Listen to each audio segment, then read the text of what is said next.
Burning issues हैं जो हम सरकार की नोटिस में लाना चाहते हैं, और ये सारे इश्यूज़ जो हैं ये रिलेटेड टू बिज़नेस कम्युनिटी है। सबसे पहले मैं आपको बोलना चाहता हूँ, यहाँ अभी बर्निंग इशू एक लैंड लीज़ का हुआ है। मैं ऑनरेबल लेफ्टिनेंट गवर्नमेंट को आपकी वसादत से ये अपील करना चाहता हूँ, यहाँ की जो लीज़ेज़ हैं काफ़ी एक्सपायर हुए हैं, काफ़ी के लीज़ ख़त्म हुए हैं या काफ़ी को पैसे बकाया है। मेरी यही मोतबाना अपील होगी चैम्बर ऑफ कॉमर्स की तरफ से कि यहाँ कोई होटलियर मुफ्त लेने के लिए तैयार नहीं है, ना मुफ्त लेना चाहिए, क्योंकि इससे गवर्नमेंट को रेवेन्यू आएगा, मगर एक चीज़ के साथ साथ थोड़ा प्रीमियम में इंस्टॉलमेंट दी जाए। बाकी ये जो है ये एनक्रोचमेंट्स अगर किसी की होगी उसमें कोई कुछ नहीं कर सकता। एनक्रोचमेंट तो कोई जायज़ चीज़ नहीं है। अगर किसी होटल वाले ने कुछ एनक्रोच किया है, आप उसे नोटिस दे दीजिए, वो ज़मीन छोड़ देगा। बाकी जो उनके एग्जिस्टिंग स्ट्रक्चर्स है उन पर बराए मेहरबानी मैं ऑनरेबल होम मिनिस्टर साहब से भी रिक्वेस्ट करता हूं कि इस पर नज़रसानी की जाए, क्योंकि इससे काफ़ी एम्प्लॉयमेंट जुड़ी हुई है। यूथ हमारा सारा इस वक्त गुलमर्ग में काम कर रहा है, डायरेक्टली इनडायरेक्टली इसमें काफ़ी लोग हैं। हुसैन साहब को वो उसके बारे में बोलेंगे। अदा करना चाहते हैं CMD J&K bank mister Baldev Prakash ji से, जिन्होंने OTS scheme with help of RBI उन्होंने जो ये OTS स्कीम निकाली थी, ये बहुत ही फ़ायदेमंद रही यहाँ के ट्रेडर्स के लिए।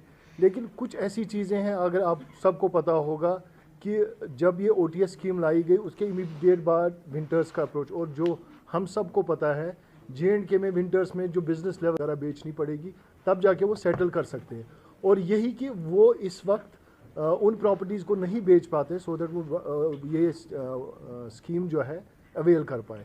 हमारी यही रिक्वेस्ट होगी J&K बैंक के CMD साहब के और RBI से कि इस स्कीम को थोड़ा एक्सटेंड किया जाए, एक और साल दिया जाए, सो दैट कि एक ही टाइम पे जिनको भी ये वन टाइम सेटलमेंट करना वो उनको भी एक टाइम मिल जाए। और हमारी तरफ से भी कोशिश यही रहेगी, CCI की तरफ से भी कोशिश यही रहेगी कि हम जितने भी डिफ़ॉल्टर्स हैं या जिनको भी ये NP अकाउंट्स हैं उनको हम ऑन बोर्ड लाएं।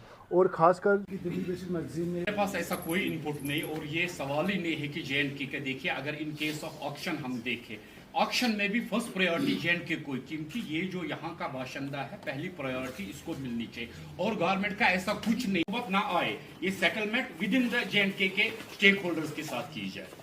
ये इस रिगार्डिंग रिप्रेजेंटेशन दी हुई है, अपनी होम मिनिस्ट्री में दी हुई है, यहाँ के एडमिनिस्ट्रेशन में दी हुई, लेफ्टिनेंट गवर्नमेंट साहब को दी हुई है। आप देखिए उनका भी क्या निकलता है इसमें, मगर मुझे लगता है गवर्नमेंट को ये सारा इन फेवर ऑफ J&K के स्टेक होल्डर्स के लिए करना चाहिए। यहाँ के इन्वेस्टर के खिलाफ हम नहीं है, मगर पहली यहाँ अपॉर्चुनिटी यहाँ के इन्वेस्टर को मिलनी चाहिए, because we being the sons of soil हमारा पहला हक बनता है अपने J&K में बिजनेस करने का।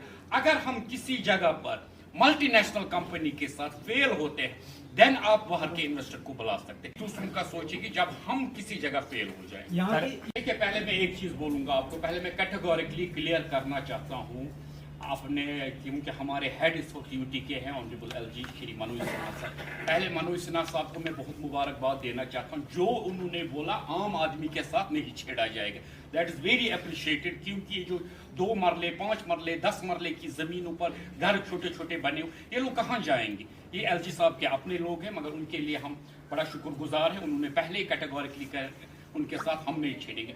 रही दूसरी बात यहाँ की, फिर से यही लीज की, देखिए लीज में, देखिए मैं लीज का आपको यही बोल